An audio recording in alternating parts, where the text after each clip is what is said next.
créer des zones de verdure, etc. Donc sans plus tarder, moi je ouvre la discussion, vous posez vos questions de manière à ce qu'on puisse vous répondre. Allez-y, qui souhaite prendre la parole? Madame. Monsieur le maire, d'accord pour cette phasage et cette articulation, c'est l'importance de l'articulation de ces phasages. Mais c'est la question, c'est le PADD, c'est pas un document juste obligatoire. C'est quand même un document stratégique qui engage, comme vous avez dit, M. Godaert, 10-15 ans. Et l'étape prochaine, c'est le volet réglementaire. Non, avant il y a encore une autre opération. Le zonage? Non. Avant, pardon, je vais mettre le micro, avant vous repassez à la page 2 et vous avez les orientations d'aménagement, qui sont des orientations politiques, qui seront présentées plus tard au conseil municipal et qui, elles, sont justement les orientations d'aménagement. Le plan d'aménagement et développement durable qui va avoir bien évidemment un impact juridique, à la différence de la phase 3, doit être présenté comme étant effectivement un élément stratégique, vous avez raison, complété par les orientations d'aménagement et de zonage de règlement. Alors quand j'ai découvert ça, je dire très franchement, je me suis dit quel est l'esprit tordu qui a fait la différence entre les deux. Parce qu'en réalité, on voit très bien qu'entre le 2 et le 3, en réalité, on parle grosso modo de la même chose, à mon sens. Et la loi nous oblige à faire la différence. Alors, nous avons amusé à faire un travail de comparaison avec d'autres PADD, et notamment par qui nous ressemble celle du Vésiné. Oui. Et pour le Vésiné, c'est comme donc, une ville qui nous ressemble, il faut quand même ils vont beaucoup plus dans le détail, c'est pas juste une liste de bonnes résolutions sur lesquelles on peut être d'accord, que je vais vous proposer des compléments, mais la question c'est précisément, concrètement, qu'est-ce que ça implique pour tel quartier, tel service public. Après ça.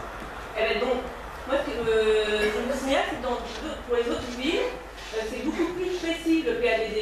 Et donc on s'étonne de cette imprécision. Et alors pour être juriste, ça me semble important de fixer un cadre, que le politique fixe un cadre, parce que le juriste, quand il n'a pas de cadre, il fait un peu ce qu'il veut, pas forcément dans le sens du politique. Alors, vous avez juridiquement tort et politiquement également. L'expérience de ce genre de choses, c'est que dans le règlement, vous devez être précis, etc. Je veux dire, se lier les pattes sur un document qui est beaucoup trop précis à ce stade, c'est désastreux par la suite.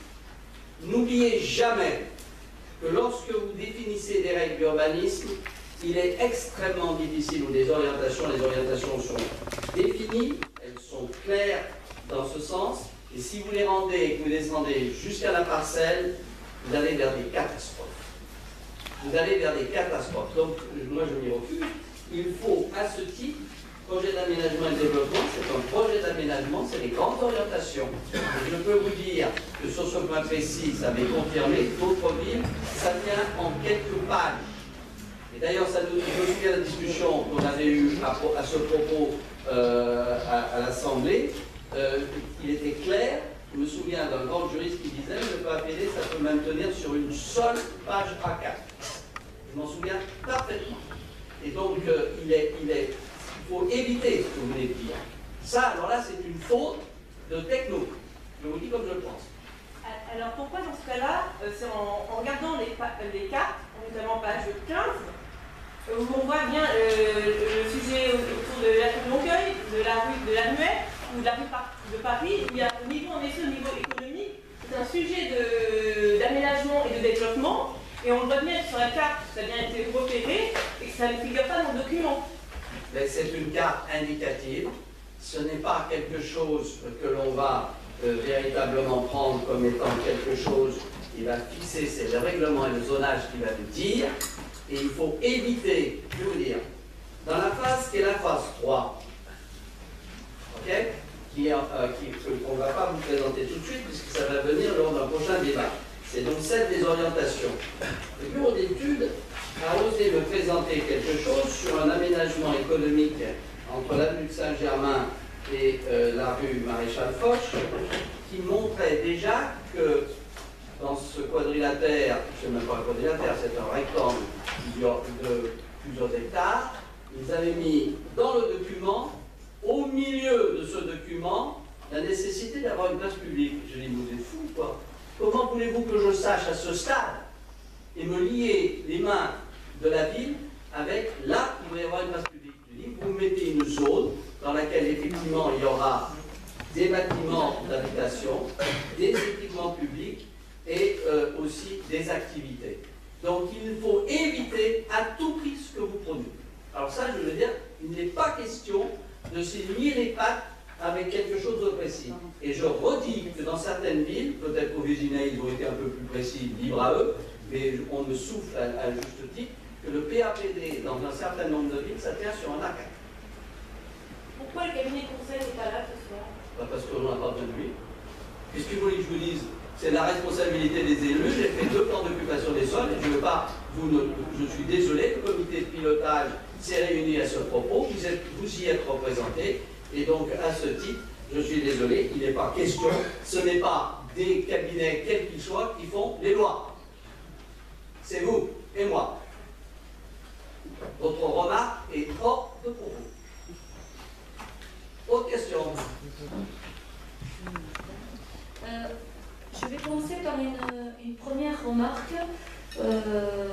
Définition du PADD, je reprends ce que vous avez écrit des pages 3, il fixe les principes d'évolution de la ville. J'ai compté l'utilisation de certains verbes dans les objectifs.